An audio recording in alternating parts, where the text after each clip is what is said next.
कि 8-9 माह का बच्चा तो मुंह से बेमानी से अल्फाज निकालता, लेकिन लया में मैं इसको इल्म दे के क्या करूंगा, इसको तो अल्लाह ने आवाज ही नहीं दी। तो मेरे वालिद साहब तो नहीं चाहते थे कि मैं ये काम करूं, क्योंकि मैं चोरी सीखता था। He is one of the best singers in the world. अल्लाह दा कामल वली आ, वाली दे नाल सारी दुनिया ते इस्लाम दी तबलीग कीती। सारे ही नुसरत फतेह अली खान के फैंस बन गए। उसने जोर से ऐसे हाथ मारा कि या अल्लाह जितनी मुझे तकलीफ है मुझे मौत क्यों नहीं दे देता। मेरा तो उनसे झगड़ा इसी बात पे होता था कि वो आराम नहीं करते थे। फैसलाबाद के अंदर एक पीर था जो कि हजरत अली का बहुत ज्यादा मानने वाला था। वो नुसरत फतेह अली खान साहब के घर पर आया और इसने दरवाजे को खटखटाया तो नुसरत फतेह अली खान साहब की बहन बाहर आती हैं। तो वो पीर उनसे कहता है कि बराए मेहरबानी करके मुझे नुसरत साहब का एक जोड़ा दे दे। तो उनकी बहन कहती है कि नुसरत फतेह अली खान साहब के जोड़े तो उनकी बीवी कनाडा में ले गई हैं। तो पीर ने जवाब दिया कि नहीं नहीं, नुसरत फतेह अली खान साहब के जूतों के जोड़े। वो पीर बताता है कि अली के मानने वाले तो हम भी थे, लेकिन आपका भाई अली अली करके हमसे भी ज्यादा आगे चला गया है। नुसरत फतेह अली खान साहब की ज़िंदगी को आज की इस वीडियो में समझते हैं डिटेल के अंदर।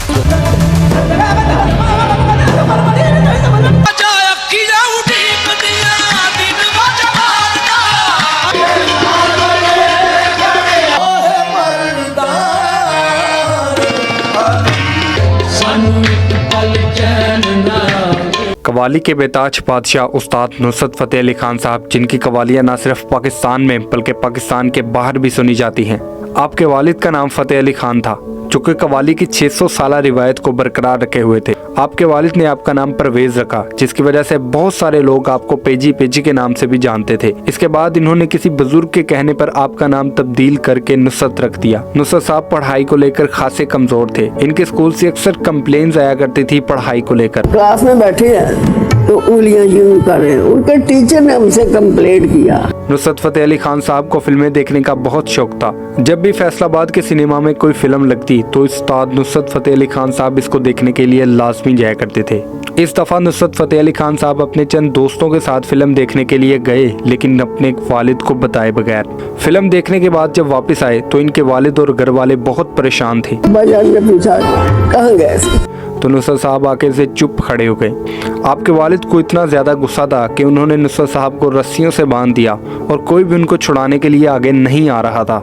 सब आपके वालिद से डरते थे। फिर ताया जान मुबारक अली खान आए, उन्होंने झिड़का, ये मेरे बेटे को मारने लगे। तुम खोला उसका, अब वो ना बेहोश हो के गिरा। 60 और 70 की दहाई में उस वक्त की मशहूर फिल्म मंजिल सिनेमा के अंदर लगी हुई थी, जिसने बहुत सारे लोगों को अपनी तरफ मदऊ किया, जिसमें नुसरत फतेह अली खान साहब और इनके चंद दोस्त भी शामिल थे। इस फिल्म के साथ नुसरत साहब की एक बहुत ही अजीब कहानी मुंसलिक है, जो मैं आपको इधर बताना चाहूँगा। हमारे पास पैसे बहुत कम थे, फिल्म देख के वापस आए तो हमने कहा चलिए पुलाव खाते हैं जाके। इन्होंने फैसला किया कि ये फैसलाबाद के सबसे मशहूर पुलाव जहांगीर पुलाव पर जाकर पुलाव की एक प्लेट खाएंगे। खैर ये वहाँ पर पहुंचे और इन्होंने प्लेट लगवा ली। प्लेट खाने के बाद इनके साथ एक अनोखा वाकया हुआ। नुसरत साहब कहते हैं कि मैंने जब प्लेट खा ली तो मुझे पता चला कि पुलाव की कीमत 1.5 रुपए से बढ़कर 3 रुपए हो गई है। नुसरत साहब और इनके दोस्त इधर आकर फंस गए। इनके पास ना तो एक्स्ट्रा पैसे थे, दुकानदार काफी गुस्से में था। 2 लड़के बड़े होशियार थे, वो पीछे से निकल के भाग गए, वो मुझे अकेला छोड़ दो वहाँ। दुकानदार ने कहा कि अब तुम शाम तक इधर ही बैठोगे। नुसरत फतेह अली खान साहब शाम तक बैठे रहे। दुकान को बंद करने का वक्त हुआ तो दुकानदार ने पूछा कि तुम कौन हो और तुमने हमारे साथ ऐसा क्यों किया। तो नुसरत फतेह अली खान साहब ने बताया कि मैं उस्ताद फतेह अली खान का बेटा हूँ। तो दुकानदार और इधर खड़े सब लोग हैरान हो गए। उन्होंने कहा कि यार तुम इतने बड़े कवाल के बेटे हो, तुमने हमें पहले क्यों नहीं बताया, हम तुम्हें वैसे ही खिला देते। तो खैर उन्होंने नुसरत फतेह अली खान साहब को जाने दिया। नुसरत फतेह अली खान साहब अपने बाप के जैसा बहुत बड़ा कवाल बनना चाहते थे। उन्होंने फैसला कर लिया कि अब वो संगीत को अपनी जिंदगी का एक हिस्सा बनाएंगे। मुझे आज उनका चाचा फतेह का ये जुमला याद है कि मियां साहब मैं इसको इल्म दे के क्या करूंगा, इसको तो अल्लाह ने आवाज ही नहीं दी। तो वो नहीं चाहते थे कि मैं ये काम करूं, वो मुझे चाहते थे कि मैं डॉक्टर बनूं। नुसरत साहब अपने वालिद से छुपकर रियाल किया करते थे। एक दिन जब वो रियाल कर रहे थे तो उनके वालिद ने उनको देख लिया। पहले तो कुछ देर तक नुसरत साहब को सुनते रहे, लेकिन बाद में अंदर जाकर नुसरत को कहा कि तुम अगर संगीत को सीखना चाहते हो तो मैं तुम्हारी मदद करूंगा, लेकिन मेरी बात एक याद रखना कि बनना सिर्फ तुमने डॉक्टर ही है। इसके बाद नुसरत साहब की क्लासेस होना शुरू हो जाती हैं। नुसरत साहब के वालिद खुद नुसरत साहब को कव्वाली की तरबियत देना शुरू कर देते हैं, लेकिन इनके वालिद का साया इनके ऊपर ज्यादा देर तक ना रहा। इनके वालिद की डेथ के बाद इनके मेरे वालिद साहब का इंतकाल हुआ तो जितने मेरे तमाम शागिर्द थे वालिद साहब के, वो कह रहे थे कि आप गा सकते नहीं, और मेरा आवाज़ इतना बुरा था कि मुझे खुद। सलामत फ़तेह अली खान और मुबारक फ़तेह अली खान ने इनकी कव्वाली की तरबियत को आगे बढ़ाया। नुसरत फ़तेह अली खान साहब ने हार नहीं मानी और लगे रहे। इन्होंने अपने वालिद के 40वें पर ऐसी परफॉर्मेंस का मुजाहरा किया जिसको सुनकर तमाम लोग हैरान रह गए।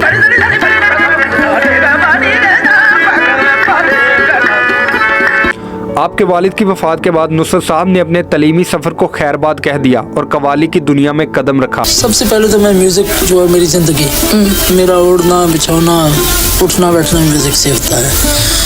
फारुक औकात में मैं क्लासिकल मौसीकी सुनता हूँ। अपने से जो सीनियर जो लोग हुए हैं वो आराम नहीं करते थे, सारी सारी रात वो बस मेहनत किया करते थे। फैसलाबाद में रहमत ग्रामोफोन ने सबसे पहले आपको मुतारफ करवाया। इसमें आपने अपनी कई कव्वालियाँ रिकॉर्ड करवाईं। देखते ही देखते नुसरत साहब अपनी तरक्की की मंजिलों को अबूर करते जा रहे थे। इनकी लिखी हुई कव्वालियाँ पाकिस्तान की हर गली में गूंजने लगी, जिसमें सरे फहरिस्त द मस्त कलंदर मस्त ने आपको एक अलग ही मकाम मर्तबा दिलवाया। पाकिस्तान के अंदर कोई ऐसी गाड़ी, ट्रक या रिक्शा ऐसा नहीं था जिसमें नुसरत फ़तेह अली खान साहब की कव्वालियाँ ना लगी हों। इन्होंने मेहनत नहीं छोड़ी और लगे रहे, हत्ता कि इतनी मेहनत की कि अमर हो गए। धीरे धीरे इनकी आवाज़ सिर्फ पाकिस्तान की हदूद में ही महदूद ना रही, बल्कि सरहद पार हिंदुस्तान में भी पहुँच गई। तो 80 में इंडिया में गया, जहाँ पे मुझे राज कपूर के बेटे ऋषि कपूर की शादी में बुलाया गया। नुसरत साहब की पाकिस्तान से बाहर अपनी जिंदगी की सबसे पहली परफॉर्मेंस थी। लोगों ने आपका बहुत ज्यादा बातें की कि ये कौन है।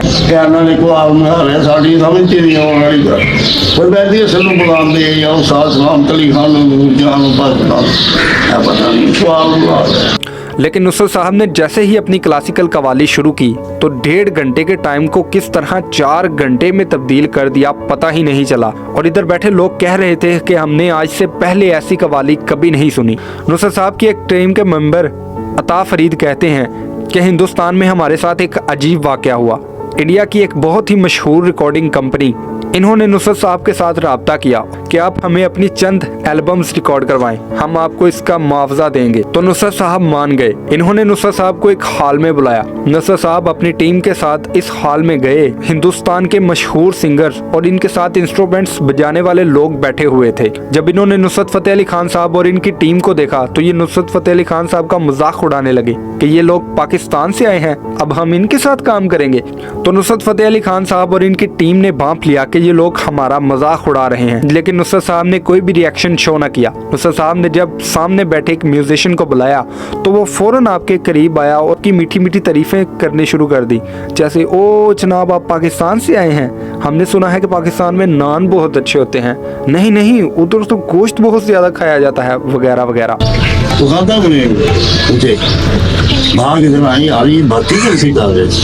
इनको बुलाए ना हमने ऐसा अब साहब शुरू हो गया मजा आएगी। चौथा साहब ने वो शुरू किया कहना तो छुपाना सही सही कहना। मुझे वहाँ मर गई बस नहीं पता था। हिंदुस्तान के अंदर आपने बहुत सारी फिल्में की जिसमें धड़कन, बैड क्वीन और कारतूस जैसी बेशुमार फिल्में शामिल हैं। आपने अपनी आवाज के जादू से इसको 4 चांद लगा दिए, जिसके अंदर एक गाना था बाबुल, जिसके अंदर एक बाप अपनी बेटी से बहुत ज्यादा प्यार करता है, इसकी शादी करता है और इसकी रुखसती करता है। जब नुसरत साहब ये गाना गा रहे थे तो वो रोने लग पड़े कि नुसरत साहब आप क्यों रो रहे हैं। और जब इनसे ये वजह पूछी गई तो नुसरत साहब ने कहा कि मुझे अपनी बेटी की याद आ गई। नुसरत साहब अपनी बेटी से बहुत ज्यादा प्यार करते थे। इस दौर में काम जो हुकूमतें ना कर सकी वो नुसरत साहब की आवाज ने कर दिखाया। नुसरत साहब की आवाज ने दोनों मुल्कों को एक ही सफ में लाकर खड़ा कर दिया। आपकी आवाज ने न सिर्फ हिंदुस्तान के आम लोगों को अपना दीवाना बनाया, बल्कि हिंदुस्तान के सियासतदानों, अदाकारों और गाने बजाने वालों को भी अपनी आवाज का दीवाना कर लिया। मैं अपने आप को उनके सामने बहुत छोटा समझता हूँ कि कि मैं उनके बारे में कुछ बात भी करूं। हिंदुस्तान के एक मशहूर एक्टर अजय देवगन बताते हैं, हमारी फिल्म कच्चे धागे की जब प्रोडक्शन जारी थी तो इस फिल्म के म्यूजिक डायरेक्टर बख्शी साहब ने नुसरत फतेह अली खान साहब को पाकिस्तान से बुलाया और इस फिल्म के लिए गाना लिखने के लिए कहा। तो खैर नुसरत फतेह अली खान साहब पाकिस्तान से हिंदुस्तान गए और हिंदुस्तान में नुसरत फतेह अली खान साहब एक हॉस्टल के अंदर ठहरे। बख्शी साहब ने इनको कॉल की कि आप मेरी तरफ आ जाएं, हम बैठकर फिल्म के लिए कोई गाना लिख लें ताकि फिल्म को दिया जाए। इन दिनों नुसरत फतेह अली खान साहब की तबीयत बहुत खराब थी। आप जब भी एक जगह से दूसरी जगह जाते तो आपकी टीम के मेंबर आपको एक जगह से दूसरी जगह ले जाते थे उठाकर। तो नुसरत साहब ने उनकी बात काटते हुए कहा कि मैं आपके पास नहीं आ सकता, अगर आप मेरे पास आ जाएं तो हम इधर बैठकर गाना लिख लेते हैं। लेकिन बख्शी साहब ने कहा कि यार ये कैसा ईगो वाला बंदा है। तो इन्होंने गुस्सा करते हुए फोन को काट दिया। नुसरत साहब ने चंद ट्यून्स तैयार की और बख्शी साहब को भेजी कि आप इनको देखें और सिलेक्ट करें। लेकिन बख्शी साहब तो गुस्से में थे, उन्होंने सारी ट्यून्स को रिजेक्ट कर दिया और कहते कि कोई और बनाओ। और जब बख्शी साहब कुछ लिखकर नुसरत फतेह अली खान साहब को कहते कि इसे गाकर ट्यून बनाकर मेरी तरफ भेजो, तो नुसरत फतेह अली खान साहब कहते कि इसमें दम नहीं है, कोई और तैयार करो। यह सिलसिला 20 से 25 दिनों तक जारी रहा। लेकिन नुसरत फतेह अली खान साहब ने एक दिन अपनी टीम को कहा कि मुझे उठाकर बख्शी साहब के पास ले जाओ। नुसरत फतेह अली खान साहब जब गाड़ी बख्शी साहब के घर पर पहुंचे तो बख्शी साहब फर्स्ट फ्लोर पर रहते थे। नुसरत फतेह अली खान साहब की टीम के मेंबरों ने आपको उठाया और बख्शी साहब के हॉस्टल के बाहर जाकर खड़े हो गए। बख्शी साहब ने बाहर आके देखा, रो पड़े। हाथ जोड़ लिए कि मेरा कितना बकवास ईगो था, मैं कुछ और सोच रहा था, आप चलिए मैं आपके साथ वहीं रहूंगा आके। और उन्होंने ये पूरा एल्बम बनाया। हिंदुस्तान के अंदर नुसरत साहब के बहुत सारे गानों को कॉपी किया गया। खुले आम म्यूजिक डायरेक्टर्स ने आपका म्यूजिक कॉपी किया ऐसे तो क्योंकि यहाँ हमारे कॉपीराइट जो है वो महफूज नहीं है। साडा कन्या जी नैयों लगना सजना तेरे बिना, हल्का हल्का सुरूर है,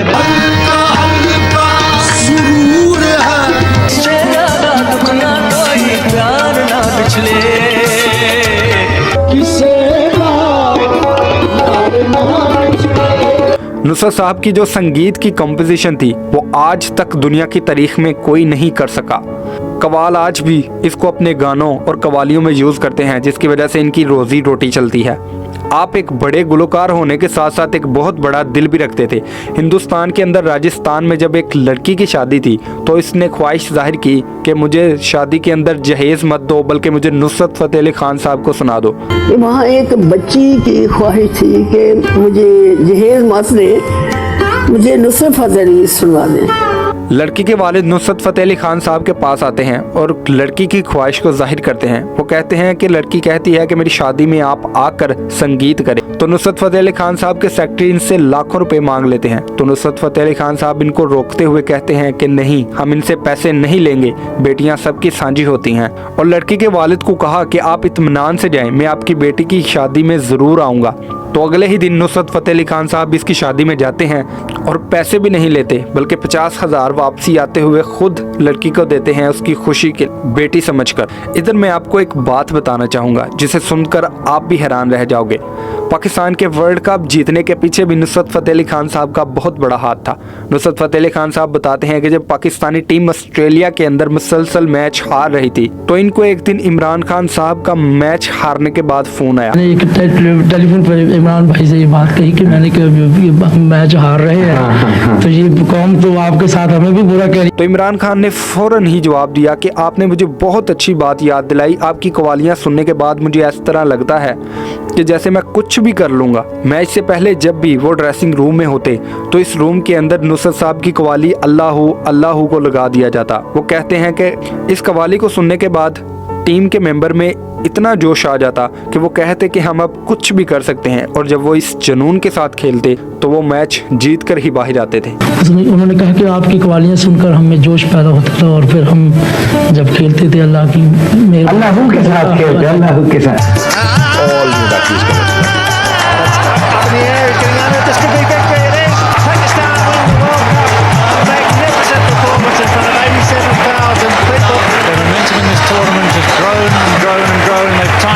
इमरान साहब नुसरत फतेह अली खान साहब के बहुत अच्छे दोस्त थे और वो नुसरत साहब के संगीत को बहुत अच्छे तरीके से बांप चुके थे। इमरान खान साहब अपने हस्पताल के लिए फंडिंग की कैंपेन कर रहे थे और जब भी वो मगरिब के ममालिक में जाते तो वो नुसरत साहब को भी अपने साथ ले जाया करते थे। और जब मगरिब के ममालिक में कोई बड़ा शो करते, बड़े बड़े लोगों को बुलाया जाता ताकि हस्पताल के लिए कैंपेन की जा सके। नुसरत फतेह अली खान साहब ने जब इन लोगों के सामने अपनी कवाली के फन का मुजाहरा किया तो ये सारे लोग हैरान रह गए और इन्होंने कहा कि हमें तो आज पता चला है कि कवाली जैसी बेहतरीन चीज भी दुनिया में मौजूद है। इसके बाद नुसरत फतेह अली खान साहब को बहुत सारे कॉन्ट्रैक्ट मिलने शुरू हो गए। इनको सबसे पहला कॉन्ट्रैक्ट फ्रांस से मिला। नुसरत फतेह अली खान साहब इस चीज को लेकर बहुत परेशान थे कि मैं उधर जाकर किस तरह परफॉर्म करूंगा, वो उन्हें तो हमारी जुबान भी समझ में नहीं आती। एक दफा जब हम परफॉर्मेंस के लिए गए जी, तो हमने वो अपनी गाई हुई कवालियों का तर्जमा इंग्लिश में करवा के पहले उनको सुनाते थे। तो फ्रांस वाले कहने लगे हम पर जुल्म ना करें, आपकी परफॉर्मेंस हमें बता रही है कि आप क्या क्या गा रहे हैं। इस शो के बाद नुसरत साहब जितनी दफ़ा भी फ्रांस के अंदर गए तो लोग बताते हैं कि फ्रांस की एम्बेसी के अंदर इतना ज़्यादा रश होता। नुसरत साहब ने जब मोरत जगह पर बैठकर कवाली की तो इसके अंदर 1500 लोगों की टीम बैठी हुई थी आपकी कवाली के ऊपर रिसर्च करने के लिए, सिर्फ इसलिए कि ये शख्स अपनी कवाली के दौरान क्या ऐसे अल्फाज अदा करता है कि हर वो शख्स जिसको इसकी समझ भी नहीं आती, लेकिन वो अल्फाज हमारे दिलों के अंदर घर कर जाते हैं कि ये आवाज़ इस दुनिया की नहीं, ये आवाज़ जन्नत की आवाज़ है। और लोग बताते हैं कि इनकी आवाज़ को सुनने के बाद हमें इस तरह से लगता है कि हम अपने खुदा के साथ जुड़ गए हैं। नुसरत साहब की आवाज़ को वॉइस फ्रॉम हेवन का नाम दिया गया, यानी ऐसी आवाज़ जो जन्नत से आ रही है। नुसरत साहब का नाम आज भी गिनीज वर्ल्ड रिकॉर्ड में शामिल है क्योंकि आपने 126 से ज़्यादा एल्बम में काम किया जो कि आज तक कोई कवाल नहीं कर सका। इतना इलाका सिकंदर ने अपनी तलवार से फतह नहीं किया जितना नुसरत साहब ने अपनी आवाज़ से फतह कर लिया था। और इनकी आवाज़ ने पाकिस्तान को वो मुकाम दिलवाया जो उस वक्त की हुकूमतें भी ना पाकिस्तान को दिलवा सकी।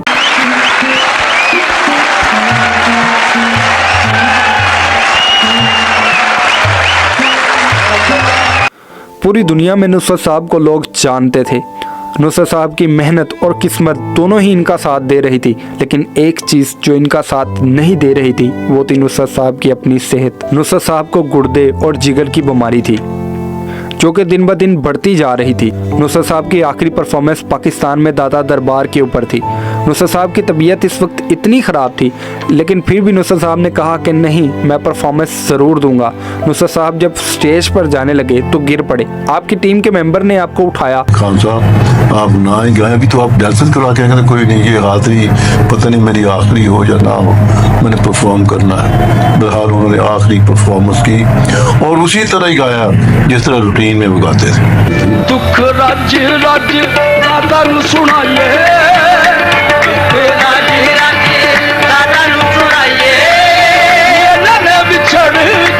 लेकिन इनको क्या इल्म कि नुसरत साहब अंदर ही अंदर किस चीज़ से लड़ रहे हैं। नुसरत साहब की तबीयत इतनी ख़राब हो चुकी थी कि वो अपने घर से भी बाहर अकेले नहीं निकल सकते। नुसरत साहब को जब इन्होंने कहा कि आपको हम लंदन ले जाएंगे तो नुसरत साहब ने कहा कि नहीं, मैं लंदन नहीं जाऊंगा, मैं नहीं चाहता कि मेरा उधर जाने के बाद मेरी डेड बॉडी ही इधर से वापस आए। जब नुसरत साहब को ले जाने लगे तो नुसरत साहब अपने घर को बार बार देखे जा रहे थे और वो कह रहे थे कि पता नहीं कि मैं शायद अपने घर को आखिरी मर्तबा देख रहा हूँ और पता नहीं कि शायद मुझे दोबारा अपने घर को देखने का मौका मिले। परेशान हो गया। खान साहब ने ऐसे बैठे हुए थे, उस्ताद फर्रुख फतेह अली खान कहते हैं कि उसने जोर से ऐसे हाथ मारा कि या अल्लाह जितनी मुझे तकलीफ है मुझे मौत क्यों नहीं दे देता। हम सब रोने लगे, उनको चुप कराया, वो भी रो रहे थे। वो कह रहे थे मुझे तकलीफ है, आप नहीं जानते, मैंने कभी किसी को बताया नहीं, मुझे बहुत तकलीफ है। तो इधर खड़े तमाम लोगों ने रोना शुरू कर दिया। नुसरत साहब के साथ इकबाल नकीबी भी हस्पताल के अंदर मौजूद थे। वो बताते हैं कि जब डॉक्टर आता तो नुसरत साहब कहते कि लाइट्स को बुझा दो, लेकिन जैसे ही डॉक्टर जाता तो नुसरत साहब कहते कि अब लाइटों को चला दो, मुझसे बंद लाइटों के अंदर आराम नहीं किया जाता। डॉक्टर के जाने के बाद नुसरत साहब की तबीयत बहुत ज़्यादा ख़राब होना शुरू हो गई। इकबाल नकीबी फ़ौरन ही भाग कर गए और डॉक्टर को बुला कर लाए। उन्होंने नुसरत साहब को चेक किया और फिर चले गए। शाम तक यही सिलसिला चलता रहा, लेकिन काफ़ी रात होने के बाद नुसरत फतेह अली खान साहब ने इकबाल नकीबी को कहा कि तुम भी इंसान हो, जाकर आराम कर लो। तो इकबाल नकीबी ने कहा नहीं, आप हैं तो सब कुछ है, आप नहीं तो कुछ नहीं। लेकिन नुसरत साहब के बहुत ज़्यादा इसरार कर इकबाल नकीबी चले गए। नुसरत साहब ने कहा कि मेरे चेहरे के ऊपर कपड़ा डाल दो और तुम जाकर आराम कर लो। इकबाल नकीबी ने ऐसा ही किया। नुसरत साहब के चेहरे पर कपड़ा रखा और चले गए। लेकिन थोड़ी देर बाद इकबाल नकीबी का दिल अभी भी इस्तराब में था। वो वापस आए और उन्होंने देखा तो नुसरत फ़तेह अली खान साहब के चेहरे से कपड़ा हटाया और देखते हैं कि नुसरत साहब इस दुनिया से चले गए हैं। इन्ना लिल्लाहि व इन्ना इलैहि राजिऊन।